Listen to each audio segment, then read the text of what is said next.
Christmas Day. See if anyone wants to go out for a fly. We're going out for a fly. Hey, you've not been out for 3 days. Have you? Who's coming out?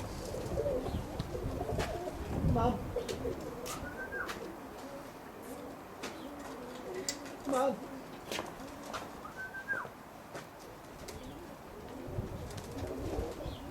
Come on, it's not that cold.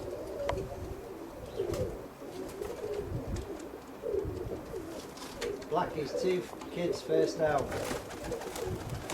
And the little red one. They're not hanging about, they've gone. Come on you lot. You have to get the stick out. This is no good, is it?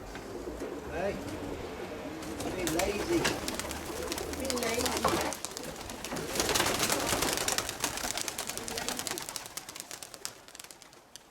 Come on.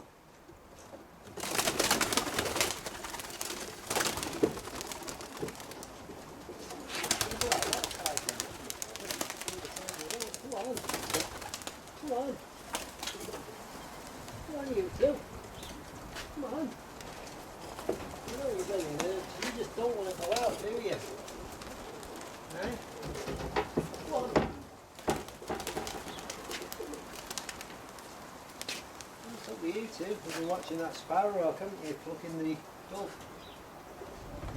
You got your frittened.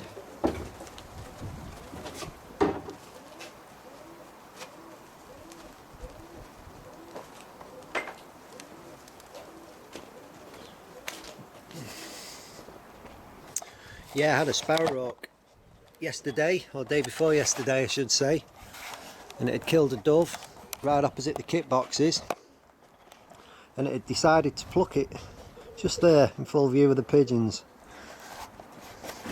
Now they're kind of reluctant to go out now. Yeah, put the heebie-jeebies up them.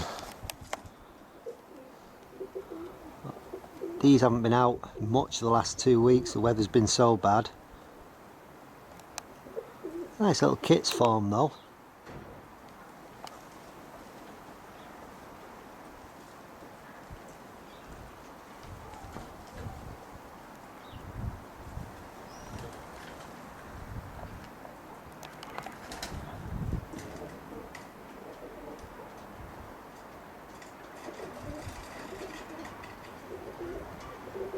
It's perfect for him today. It's cold, but there's a nice little wind, so no excuses really today.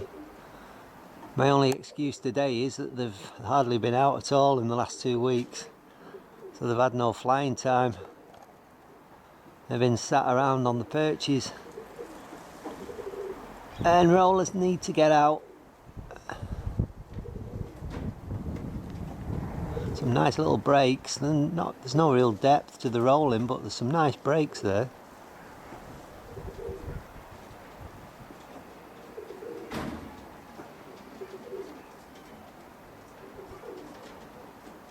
Turning, go!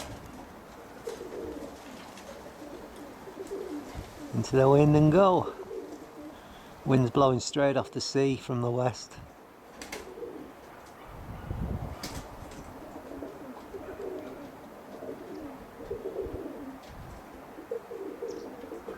And a sort of hanging station in the wind.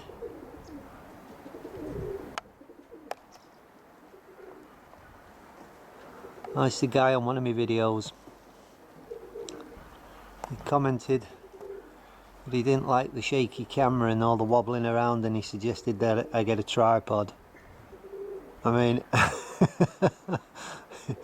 has anyone with roller pigeons ever tried to film them off a tripod?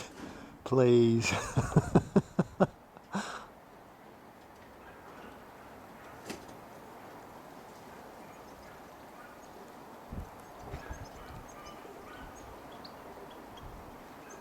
These are all birds bred this year, every one of them.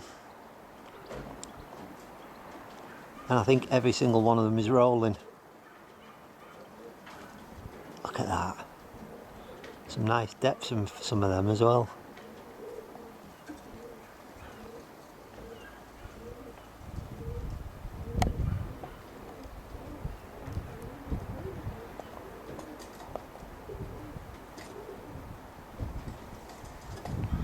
I'll try and zoom in and see if I can just see the rolling better.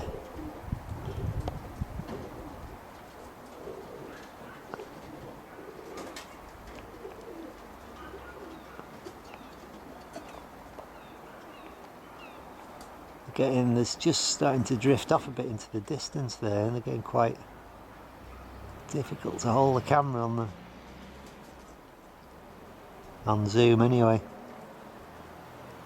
Go on, here they're going to turn now and go.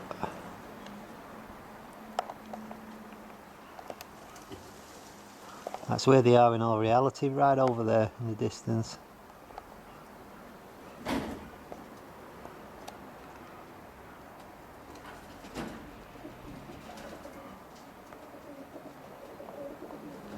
Oh, some nice breaks.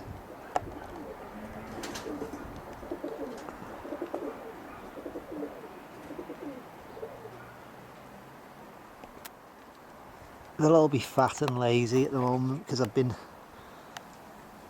giving them a bit of decent grub with the winter layoff. They've been getting plenty of mixed seeds, mixed peas, wheat, and a trapping mix that I'm mixing with the wheat as well. So they're getting some nice food, and they'll probably all put a little bit of weight on. But we don't mind that when you're not flying in summer. They're stuck in most of the time, sat around. So put a bit of meat on the bones. Oh, they're all young birds, so they're growing.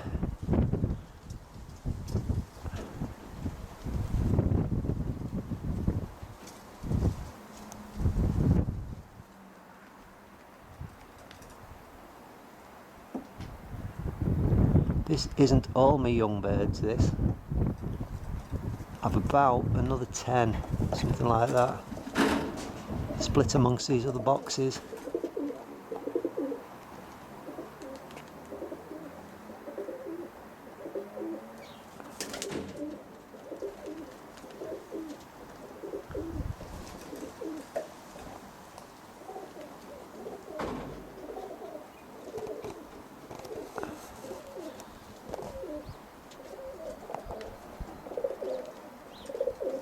I know most of the roller men now in Britain anyway are breeding.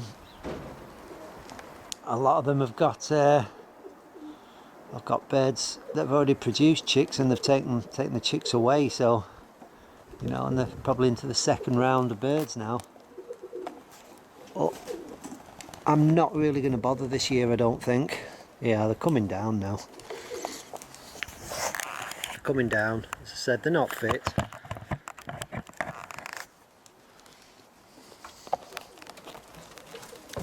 See him beak gaping a bit of panting. Yeah, so as I say, a lot of the roller guys are breeding now, and if I was going to breed, I suppose I should be, but I'm just not going to bother this year breeding. I've got enough birds, and it takes up a lot of time breeding. So I've got more than enough birds to fly at the moment, and some of these birds are just getting better the older they get. Still not a year old, remember. A lot of them were born March this year. Well, the first rounds were born in March, I think, this year, March, and they're bred right through till, was it August, September this year. So you know, you've got a few birds here that are still quite young, but they're all flying really well. This is where I won't be able to film them now.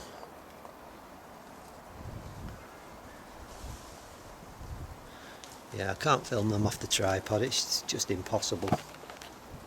So thanks for that suggestion, whoever it was. But it ain't going to happen. Well, that's it really. These are the only birds I'm putting out today, just these. I think there's 24 25 young ones there. These are the only ones I'm going to put out. The other two end boxes are the cocks and hens. They're not really hungry. I don't think these are hungry, to be honest with you. They tend not to eat as much during the winter, which you think they would with it being cold, but because they're sitting around all day, they haven't got great appetites. So they're never really hungry, so they can be difficult to get in, especially the cocks. We've got one thing on the mind. So that's all I do. I thought I'd just give you a little update on how they're flying. I'm quite pleased with them. It'd be interesting to watch them this summer as they mature and they, as they get better.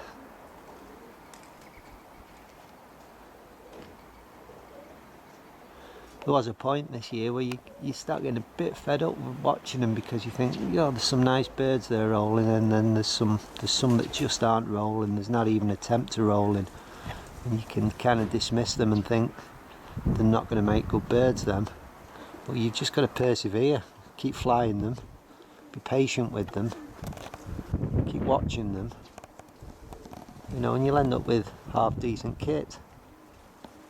If I was flying in competition, I'd be selecting these birds now for the frequency, for the depth, for the control, for various factors, kitting ability. They're all pretty good kitters. But if I was flying in competition, I'd be making a lot of selections from these birds and thinning them out and trying to get the best kit available.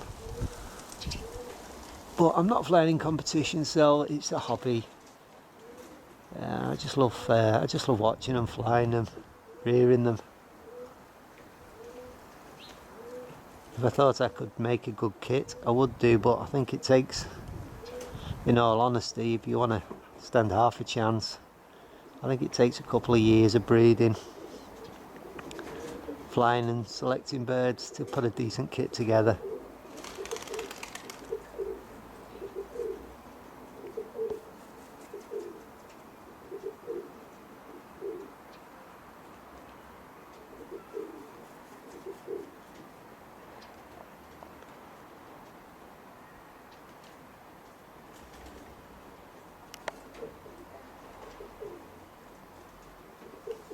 I've learned them two birds at the beginning that didn't want to go out.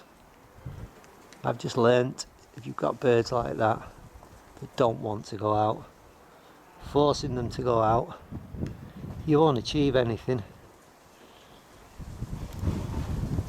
They're reluctant for a reason, and they're never usually reluctant, but some days they're reluctant for a reason, and forcing them to go, they'll break away from the kit, they'll go out, they'll sit on a roof, they'll just do something.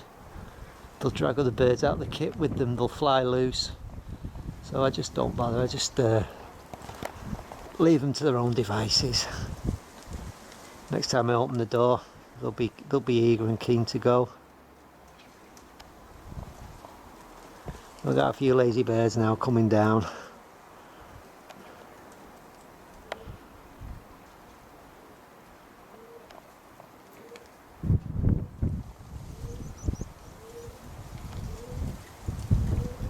That bird there is a very good roller.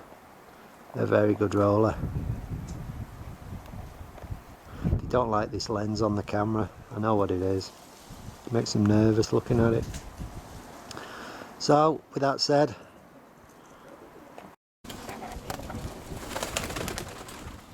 I'm just going to edit this in at the end. I'm just going to show you what bonny birds they are.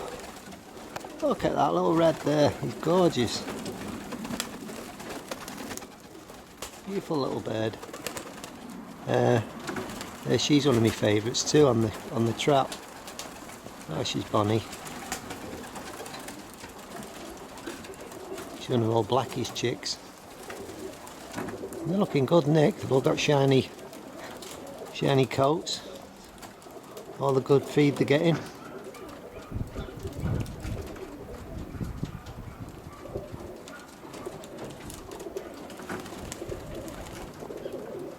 Well, that's me kitty young birds. About 24 there, I think.